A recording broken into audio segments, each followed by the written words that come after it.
yang bergabung di Bank Sampah. Oke Kak, halo.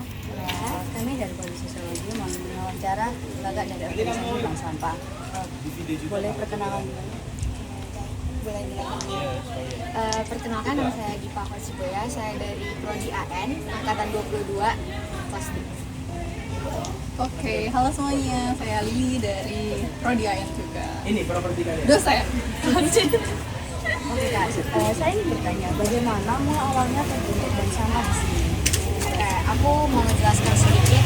Awal mulanya ada Bank Sampah di Serikandi itu di Indonesia itu karena kita itu sebelum ada Bu dosen di sebelah saya, ada Bu direktur yang lain namanya Bu Mentari. Bu Mentari itu dosen dari AN yang bernama Pak Udin. Jadi dia itu dulunya ikut bank sampah di sekitaran perumahan gitu. Nah, jadi memang udah terbiasa buka bank sampah di perumahan. Begitu dia menyarankan sama ibu Dharma Wanita yang ada di Indonesia biar ngebuat programnya juga, jadi kayak biar lingkungan Indonesia juga lebih bersih. Terus nasabah-nasabah yang ada di bank sampah juga lumayan banyak gara-gara yang mengikuti ini rata-rata obligasi. Jadi kayak biar lingkungan Indonesia jadi bersih aja, ramah lingkungan juga. Pertanyaan kedua, bagaimana organisasi bank sampah tersebut mengelolanya dan apa maksud dan tujuan terbentuknya bank sampah? Jadi kalau bagaimana bank sampah ini dikelola, secara struktur kita masih tetap di bawah DWP, Dharma Wanita Persatuan FISHA. Jadi masih di bawah kontrol mereka. Terus ini secara umum kalau untuk pemimpinnya, direkturnya, wakil direkturnya, dan ketua-ketua organisasinya, kita ada dari tim dosen yang dibantu oleh teman-teman mahasiswa. Harapannya sih kita pengen bisa melibatkan lebih banyak mahasiswa lagi ya, dari banyak jurusan juga. Tapi sejauh ini memang masih paling banyak itu dari Prodi AN. Tapi harapannya dengan adanya teman-teman dari sosio ini, kita bisa lebih banyak teman-teman mahasiswa yang ikut bisa bergabung mengurus bank sampah ini ya. Oh, terus tadi soal tujuan ya.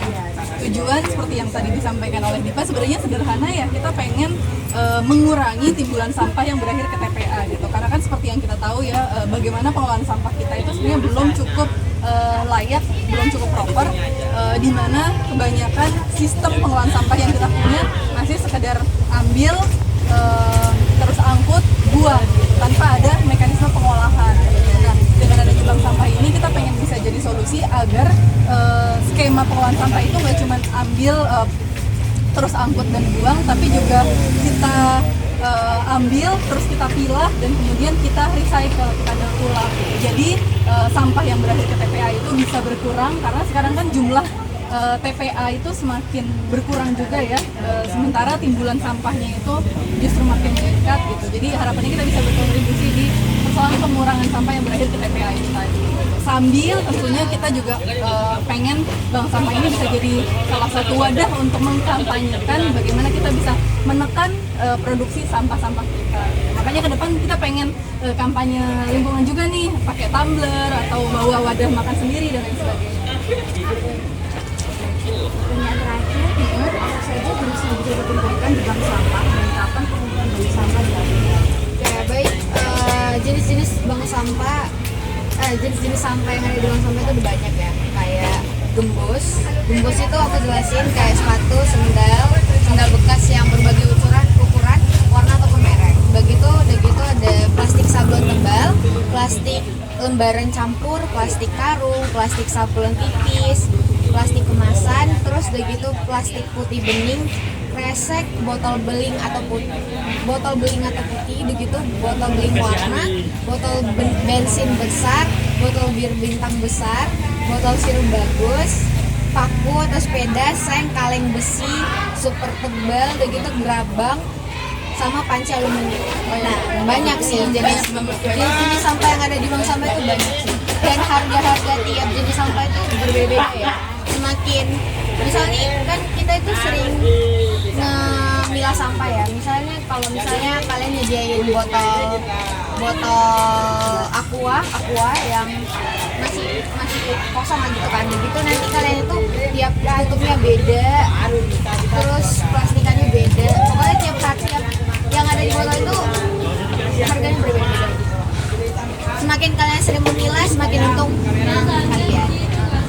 Ini dapat uang juga ya? Dapat uang, dapat.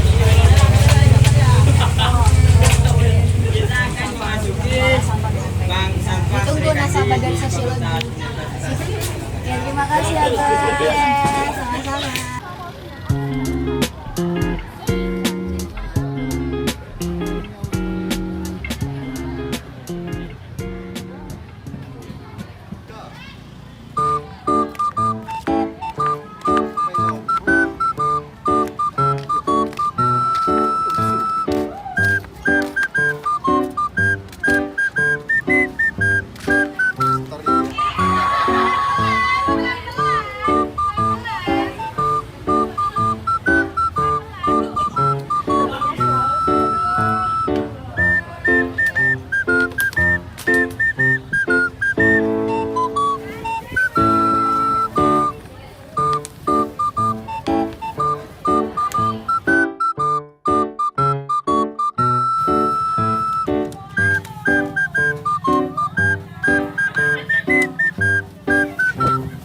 Setelah mengumpulkan beberapa botol sampah, Mi langsung menuju ke bank sampah untuk ditimbang.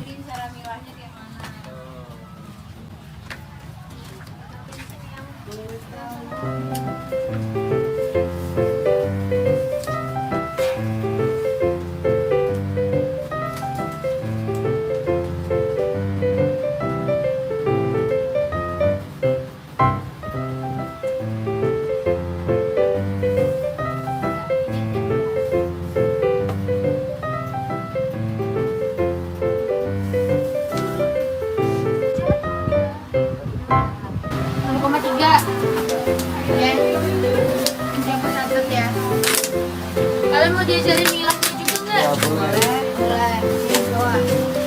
Kan. Yuk.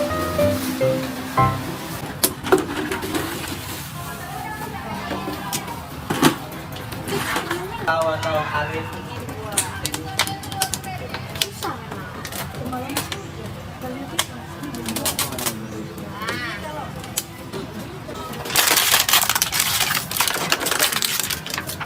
Dan harus biasakan milah sendiri ya. Ini berapa sih udah dipilah? Ya, jadi kita itu Setelah botol dikumpulkan, pisahkan label, botol plastik dan juga tutup botol. dari milah-milah sampah. Botol putih sama botol biru itu harganya beda. Yang warna biru itu lebih mahal daripada yang warna putih. Ya jadi tadi aku bilang kan kalau misalnya botol plastik sama yang warna biru itu harganya beda karena jenis plastik yang ini sama ini tuh lebih bagus yang ini gitu. Dan jadi lebih mahal. Jadi kalau ini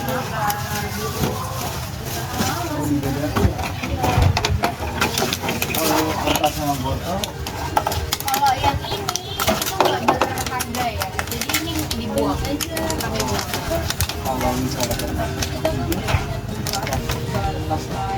Kertas ini biru ya dari sini. izin nyambung nggak? Kertas nyambung. Aku nampung. Banyak Tapi kan udah sobek-sobekan gitu kertas-kertas. tapi kalau misalnya kayak koran, majalah itu laku. Ini tutupnya, dia satu ekor ya. Laku dong, itu masuk ke keras. Itu juga harganya loh. Oke,